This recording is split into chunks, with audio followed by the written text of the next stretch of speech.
God.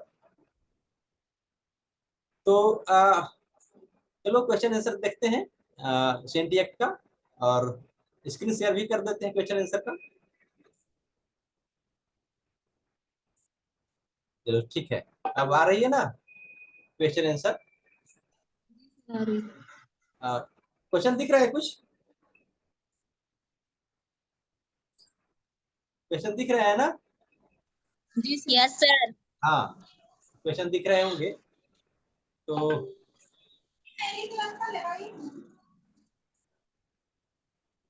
Sorry,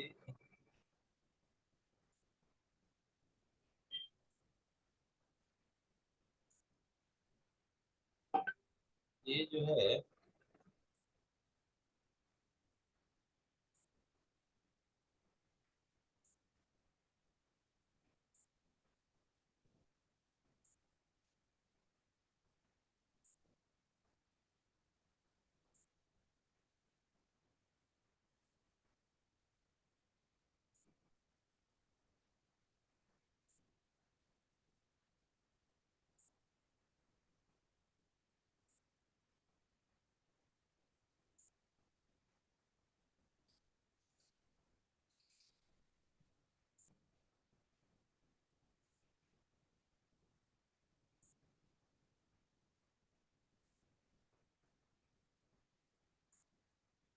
चलो, अब तुम लोग का फिगर नहीं आएगा क्योंकि रिकॉर्डिंग में हो कि सर हम लोग का जो है, इसलिए मैंने अपना ही केवल फिगर रखा है ना। तो देख रहे हो आवाज तुम लोग म्यूट कर लिए हो क्या? माइक ऑन कर लो, आज पर डिस्कशन करेंगे। माइक ऑन कर लो, आवाज आवाज आ रही है ना? जी सर हाँ आ रही है। ओके। तो चलो इस तरह से कर दिए। हाँ, सभी का वीडियो वीडियो ऑफ रखो, और माइक को जिसको बोलना होगा ऑन करना, बाकी ऑफ रखना। एक साथ सब कर दोगे तो होगा क्या कि वाइब्रेशन होने का, सुनाई नहीं पड़ेगा ठीक से।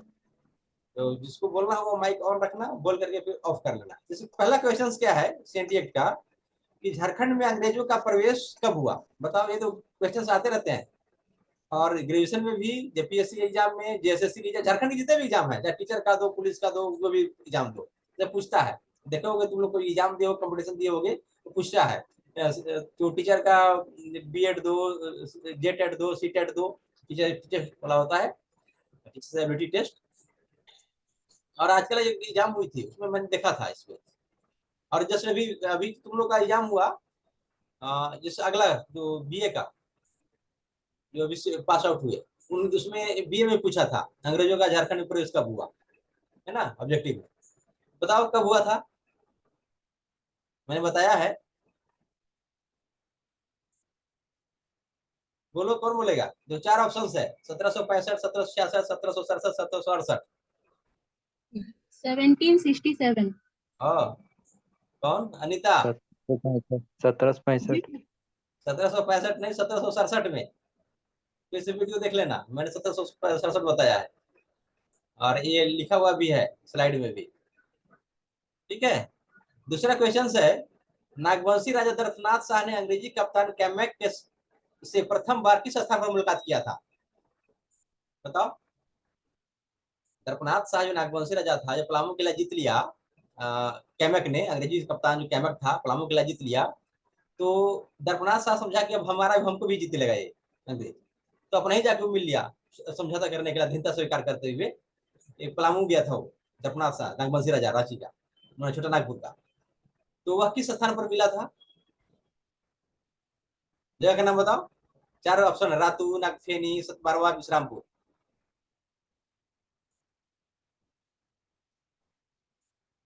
बोलो जल्दी जल्दी बोलो। और अगर नहीं है तो बोलो कि नहीं है। सर हाँ, नागफेनी।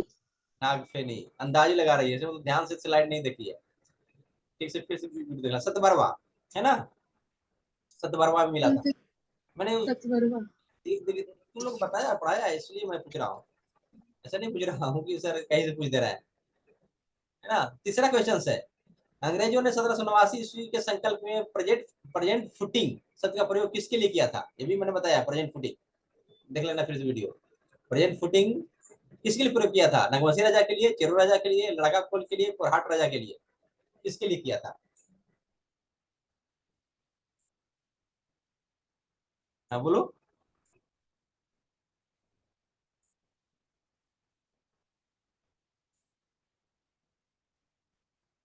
हाँ सर नागवंशी राजा।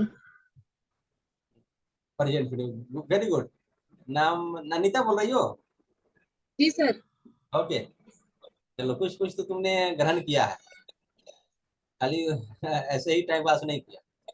और ये सब झारखंड कोई भी कंपटीशन देना है सब पूछेगा, चाहे तुम कुछ भी दो, टीचर का एग्जाम दो, दरोगा बनने के लिए एग्जाम दो, झारखंड में कोई भी एग्जाम दो कंपटीशन, चाहे जेपीएससी जो बीडीएसयू बनते हैं जिससे डीएसपी, वो सब उसका एग्जाम दो, चाहे जो अभी सीजीएल और जो है सो पॉलिटेक्निक का जो डिप्लोमा का जूनियर इंजीनियर का, सीनियर इंजीनियर, जितने भी सब एग्जाम हो रहे हैं झारखंड में, सब में सब क्वेश्चन क्वेश्चन पूछेगा और कुछ भी रहा है। चलिए इसको ढंग से थोड़ा सा याद रखो। अगला क्वेश्चन है, झारखंड में थाना व्यवस्था कब लागू हुई? मैंने ये भी स्लाइड में है। 4 जून 1809 को, 4 जून 1810 को, 4 जून 1808 को, 4 जून 1700। 1809 को। चलो, ये कहाँ से पता रही है? तू देख रही है कि ऐसी याद है तुमको? सर आप बताए थे और लिखवाए भी थे, तब मेरा याद है। हाँ। वही कॉपिया खोल के बैठा लोग। अच्छा, अब पांचवा क्वेश्चन। अभी तक नहीं चाहिए, अगर इम्पोर्टेंट नहीं है तो नहीं खोल के बैठे हैं आप भी। देखो, अंग्रेजी प्रशासन ने भूहरी भूमि व स्थानीय जमींदारों की मझस भूमि को चिन्हित करने के लिए बाबू राखल दास हलधर के निर्देशन में भूहरी सर्वे आरंभ किया था। कब किया था भूहरी सर्वे शुरू? 1860, 1861, 1862, 1863।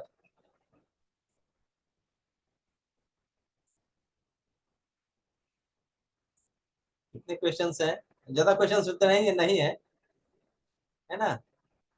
ज्यादा नहीं है, कितने हैं? 13 क्वेश्चंस मात्र हैं, है ना? बताओ।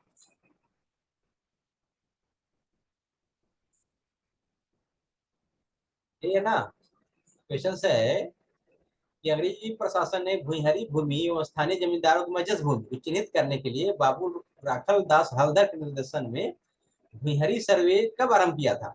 4 ऑप्शन है, 60, 61, 62, 63। 1862। हाँ, 1862। क्या बोल रही? 64? 62 सर। 64 तो ऑप्शन ही नहीं है। हाँ, 62, वेरी गुड। 1860, 1861, 1862, 1863, 4 ऑप्शन है, उसमें से ग सही है, 1862 ईस्वी। फिर कहता है छठा क्वेश्चन, नागपुर काश्तकारी अधिनियम 1908 कब लागू किया गया? 11 हाँ,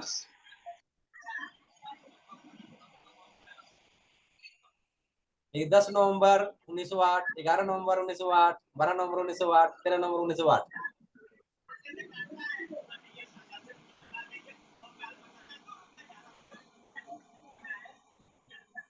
कोई एनीबॉडी? 11 नवंबर 1908 ईस्वी। हाँ, वेरी गुड, 11 नवंबर 1908। सत्तर क्वेश्चन है, भारतीय परिषद अधिनियम 1892 के किस धारा के अंतर्गत छोटानागपुर काश्तकारी अधिनियम 1908 को गवर्नर जनरल की अनुमति से अधिनियमित किया गया था? धारा 3, धारा 4, धारा 5, धारा 6। धारा हाँ, 5। सतवा का, सतवा का आंसर क्या है? धारा कितना है? धारा मैंने आंसर दिखा दिया अभी। आई कैचिंग, थोड़ा सा एक्सपर्ट बनो, आई कैचिंग। धारा 5 है ना? भारतीय परिषद अधिनियम 1892 के धारा 5 के द्वारा छोटानागपुर काश्तकारी अधिनियम 1908 को गवर्नर जनरल जो भारत का था उसकी अनुमति मिली थी। ठीक है। 8वां क्वेश्चन है, छोटानागपुर काश्तकारी अधिनियम 1908 का बोलू ब्लूप्रिंट तैयार करने में भूमिका किसने निभाई थी, मैंने उसका ड्राफ्ट मेन कार्य तैयार करने में किसने किया था, इसका मैंने फोटो भी दिया था थंबनेल में। जेबी हॉफमैन। हाँ जेबी हॉफमैन। हाँ, जो है सो ये जो चार ऑप्शन किधर गया, फादर ऑप्शन घ। कार्नवालिस, फादर नेम जेबी हॉफमैन, है ना, जॉन बैप्टिस्ट हॉफमैन, पूरा नाम।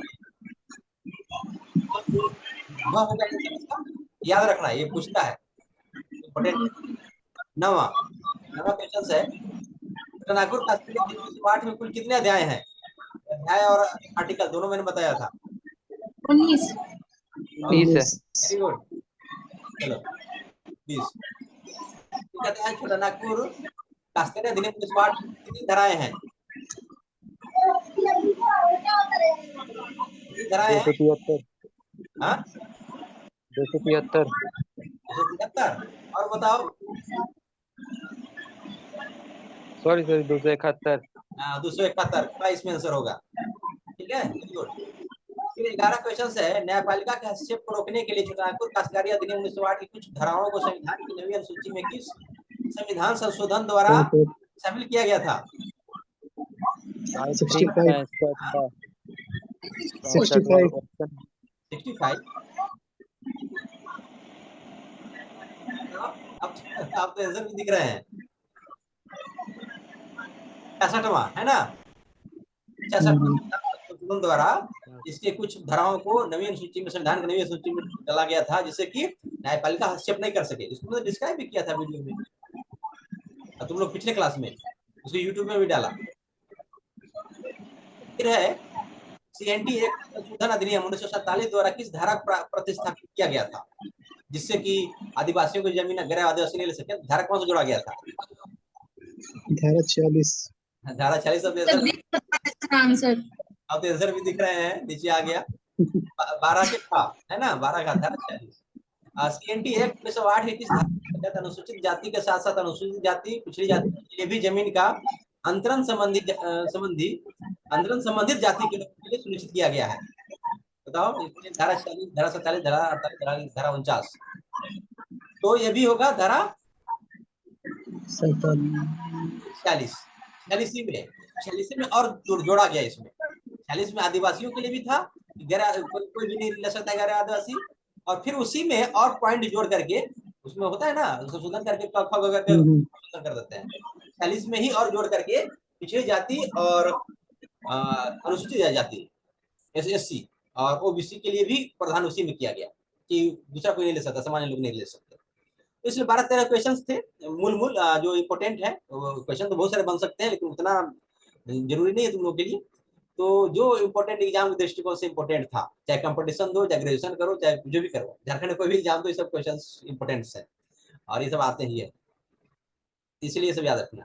चलो कुछ लघु उत्तरी प्रश्न देखो, ये सब जो है, जैसे प्रेजेंट फुटिंग का क्या आशय है, कोल विद्रोह की पृष्ठभूमि क्या थी, भुइयारी सर्वे क्यों आरंभ किया गया, ये सब मैंने डिस्क्राइब किया है। जैसे भूत बंधक क्या है, रैयत किसे कहा जाता है, भूधारक किसे कहा जाता है ना, ये जो शॉर्ट क्वेश्चंस में थोड़ा सा, और थोड़ा लघु तरीके में हम देखें तो बाहरी एवं स्थानीय जमींदारों तथा जगीरदारों का स्थानीय जनता के साथ संबंधों प्रकाश डालें, छोटानागपुर काश्तकारी अधिनियम 1908 किन कारणों से लागू किया गया स्पष्ट करें, काश्तकारों के कितने प्रकार उल्लेख करें, सीएनटी एक्ट 1908 में रैयतों को कितने वर्गों में बांटकर उल्लेख किया गया स्पष्ट करें, फुटकरी अधिकार प्राप्त रैयत किसे कहा जाता है स्पष्ट करें, अधिभोगी रैयत से क्या आशय है, इन्हें किन आधारों पर बेदखल किया जा सकता है उल्लेख करें। फिर दीर्घ उत्तर ये जो है लॉन्ग क्वेश्चन में, छोटानागपुर काश्तकारी अधिनियम 1908 में लागू किए जाने की पृष्ठभूमि और इसके प्रभाव का विश्लेषण करें, रैयतों के प्रकार एवं उनके अधिकार तथा कर्तव्य को स्पष्ट करें। छोटानागपुर काश्तकारी अधिनियम 1908 में जोतों के पट्टे और अंतरण से संबंधित प्रावधानों का विवेचन करें। छोटानागपुर काश्तकारी अधिनियम 1908 द्वारा जनजातीय भूमि अधिकारों का संरक्षण किस हद तक हो पाई है, आलोचनात्मक परीक्षण कीजिए। इस तरह से इतने क्वेश्चन हैं, ऑब्जेक्टिव से लेकर के, शॉर्ट से लेकर के, और मिडिल, शॉर्ट्स और लॉन्ग क्वेश्चन जितने भी हैं, लघुतरीय, अति लघुतरीय, लघुतरीय और दीर्घोत्तरीय और वस्तुनिष्ठ, ये सभी क्वेश्चन मैंने यहाँ रखा। तो जो हमने 2-3 कक्षा लिए हैं, डिस्क्राइब किए हैं, उसमें सभी क्वेश्चंस का आंसर आ सकता है, लेकिन ये जो क्वेश्चंस लिखने हैं तो केवल उससे ही काम नहीं बनेंगे, उसके लिए तुमको पढ़ना पड़ेगा। मेरे बुक्स हैं, बुक्स में पूरे डिटेल्स में मेरा सीएनटी एक्ट दिए हुए, हिंदी में दिया हुआ है, तो वहां से पढ़ सकते हो। और हमने डिस्कशन किया उससे भी देख सकते हो। और बाकी फिर हम लोग मिलेंगे क्लास वगैरह में तो थोड़ा सा और डिस्कशन कर लेंगे, तो थोड़ा सा कंप्लीट हो जाएगा। ठीक है, तो अपने से अपने अध्ययन करो और क्वेश्चंस को तैयार करो। तो बुक हाँ बोलो। सर बोल रहे हैं आपका बुक कहाँ सर मिलेगा? मेरा बुक तो मेरे पास है, क्योंकि ज्यादा मार्केट में उसको फ्लैश में मैंने नहीं किया अभी। लेकिन तुम्हारे जो खरीदना चाहोगे तो जितने लोग बोलोगे हम वहाँ कॉलेज के बगल में जो दुकान है वहाँ दे देंगे, तो वहाँ से खरीद सकते हो। और क्योंकि अब जो है सो इसलिए मैंने ज्यादा मार्केटिंग नहीं किया बुक किताब का, कि इस बार फिर से सिलेबस चेंज हो गया। तो सिलेबस चेंज हो गया तो फिर वो हमको खर्च लगता है ना उसमें, तो फिर ज्यादा फ्रूटफुल नहीं होता, हमको फायदेमंद नहीं होता, घाटे लग जाते, पैसे ज्यादा बर्बाद हो जाते हैं। तो इसीलिए मैंने उसको बार रोक। तैयारी बेकार हो गया सर, कोरेट का हम तैयारी कर रहे थे, चल गया सब पानी में। हाँ तो अब जो है सो तो नहीं, तुम लोग का वही रहेगा, तुम लोग का सिलेबस वही रहेगा। ये नया सिलेबस जो है ना, सो अभी जो नया एडमिशन हो रहा है 22 वाला सेशन, जो 22 से अब तो 25 नहीं 26 से लगेगा, 22 26 4 साल का हो गया ना, तो उनके लिए सिलेबस चेंज हुआ, तुम लोग का यही सिलेबस रहेगा। सर हम तो यूट्यूब से निकाले थे पुराना, तो वो सिलेबस तो आप पढ़ा ही नहीं रहे, मतलब वो नहीं है, अलग सिलेबस है। तो पुराना वाला नहीं, एक तो बीबी बीबी वाला चल रहा था, वो भी खत्म हो गया। बीबीएम क्यों नया बनाया, तो यही वाला तुम लोग चलेगा। तो सीएनटी एक पहला अध्याय है सेमेस्टर 4 में, और दूसरा अध्याय है झारखंड की जल भौतिक जलवायु, फिजियोग्राफी और। सर 4, 8, 9, 10 तीनों का सिलेबस एक बार फ्लैश कर दीजिएगा ना। तो जब मैं बात करता हूँ तब तुम लोग सिलेबस मांगते हो, कितना बार, एक बार जब भेज दिया जाता है ना, भेजा मैं क्या क्या बार ग्रुप में, उसको सेव कर लो, और नहीं आता है तो वेबसाइट पर अभी भी होगा पुराना वाला तुम लोग के लिए। तो इधर लगातार 2 3 बार सिलेबस चेंज हुआ, पहले तो विनोबा भावे वाला चलता था, फिर उसको चेंज करके विनोद बिहारी अपना बनाया, फिर उसको अब नया नया शिक्षा नीति लागू हुआ तो फिर एक नया बन गया। तो तुम लोग पर एक नया वाला जो नई शिक्षा नीति के तहत बना है, अभी मैंने आज ही हमको प्राप्त हुआ है। मैंने यूनिवर्सिटी से मंगाया स्पेशली, अभी कहीं किसी को मालूम नहीं होगा, और मैंने उसको ग्रुप में भेज दिया। और तो ग्रुप में भेजा है सेमेस्टर 1 वाले के लिए, क्योंकि उन्हीं उन्हीं पर लागू होगा, तुम लोग पर लागू नहीं होगा, तुम लोग पर वही लागू होगा जो बीबीएम के पहले था। तो जिसमें जो कोर 10 का पहला चैप्टर था सीएनटी एक्ट, दूसरा दूसरा है फिजियोग्राफी ऑफ झारखंड। तो अब अगला क्लास जब होगा फिजियोग्राफी ऑफ झारखंड बताएंगे, सीएनटी एक्ट पूरा हो गया। तो इस तरह से और किताब में मेरा जो पुराना जो ये भी किताब है, वो भी उसमें सब मिलेगा, 2 3 चैप्टर नहीं मिलेंगे, बाकी सब चैप्टर मिलेंगे, क्योंकि मैंने पुराना वाला सिलेबस को बनाया था, फिर सिलेबस बदल दिया, तो कुछ चैप्टर चेंज किया, बाकी सब वही है। इसलिए अगर मेरा किताब ही खरीदोगे, पैसा बर्बाद नहीं जाएगा, तो मैक्सिमम मिल जाएगा। और अच्छे अच्छे पुस्तक है, तुमको देख लोगे मार्केट में जितने भी हैं सो, और इससे मिला लोगे तो तुमको लगेगा कि निश्चित रूप से एक पुस्तक अच्छी है। तो ऐसे ज्यादा मार्केट में उपलब्ध भी नहीं है, ये जो ये इस सिलेबस के आधार पर है भी, है तो पुराना वाला सिलेबस पर विनोबा भावे वाला, इस सिलेबस पर मेरा ही पुस्तक है। तो मैंने इस पर मैंने चाहता मार्केटिंग तो अच्छा मार्केटिंग कर सकता था, लेकिन ज्यादा मार्केटिंग इसलिए नहीं किया कि एक ही साल बेच सकता था मैंने, एक साल के बाद तो फिर नया हो गया, तो इसलिए ज्यादा मैंने छपाया नहीं। कुछ है तो जिसको जरूरत होगा मंगा सकता है, चाहे हमको जब बोले कॉलेज में हम वहां से बगल की दुकान पे देंगे। खैर, तो जो भी है तुम सीएनटी एक्ट यहीं से नेट वगैरह से कहीं से पढ़ लो डिटेल्स में, और नहीं तो फिर हम लोग डिस्कशन किए ही हैं, उसमें उससे भी बहुत क्वेश्चन तुम्हारे बन जाएंगे। और ऑब्जेक्टिव तो मैंने यूट्यूब में ही सब पढ़ा जाएगा, शॉर्ट भी पकड़ा जाएगा, और लघु उत्तरीय भी लगभग पढ़ा जाएगा, थोड़ा सा दीर्घ उत्तरीय के लिए थोड़ा सा और बताना पड़ेगा थोड़ा। तो इसके लिए और क्लास चाहिए, और इसके लिए हम लोग कॉलेज में मिल करके बात कर लेंगे, क्योंकि यहाँ पर थोड़ा सा लिमिटेड समय होते हैं, और थोड़ा सा सिस्टमेटिक बात करने होते हैं, क्योंकि मैं यूट्यूब पे भी डाउनलोड करता हूँ, तो ज़्यादा इधर उधर बात करने से टाइम होता है ना, इसलिए थोड़ा लिमिटेड सन में करते हैं। तो खैर जो भी है, तुम लोग तैयारी करो, और हमें उम्मीद है कि तुम लोग अच्छे करोगे। और अगला जब क्लास होगा तो हम शुरू कर देंगे दूसरा चैप्टर जो है फिजियोग्राफी ऑफ झारखंड, उसको डिटेल्स में बताएंगे तुम लोग को, फिर बहुत अच्छा कंसेप्ट आ जाएगा। तो अगला क्लास होगा हमारा परसों, है ना, तो परसों हम लोग मिलेंगे, और इसको डिटेल्स में डिस्कशन करेंगे। सेकेंड चैप्टर जो 410 का है तुम लोग का, फिजियोग्राफी ऑफ झारखंड, उसमें वन और जलवायु खनिज ये सब के बारे में पढ़ना। तो आज इतना ही रहने देते हैं, और फिर हम लोग अगले क्लास में मिलेंगे।